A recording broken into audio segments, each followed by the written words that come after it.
آپ صلی اللہ علیہ وسلم فرمایا التائب من الذنب کمن لا ذنب له، اپنے گناہوں سے توبہ کرنے والا یعنی پکی توبہ کرتا ہے کہ آئندہ نہیں کروں گا، ایسا ہے جیسے اس نے گناہ کیا ہی نہیں، کمن لا ذنب له، جیسے اس پہ کوئی گناہ ہی نہیں، اس کے جو اعمال نامہ صاف ہو گیا، مٹا دیے گئے اس کے گناہ، اس کے گناہوں کو نیکی سے بدل دیا گیا۔ بھائیو یہ بہت بڑی خوشخبری ہے، آپ اس کا احساس آپ کو اس وقت ہوگا جب میں آپ کے سامنے اللہ کے فضل و کرم سے بنی اسرائیل کے حالات رکھتا ہوں۔ امام ابن تیمیہ رحمہ اللہ تعالی ذکر کرتے ہیں کہ پچھلے زمانے میں بنی اسرائیل جو گناہ کرتے تھے، جو زیادتیاں کرتے تھے، ان کی توبہ اس وقت تک قبول نہیں ہوتی تھی جب تک ان کو اس کی سزا نہیں مل جاتی تھی۔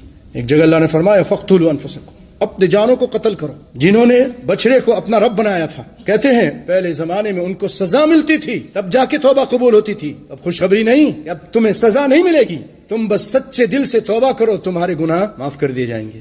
یہ خوشخبری ہے کہ نہیں ہے بھائیو؟ بہت بڑی خوشخبری ہے۔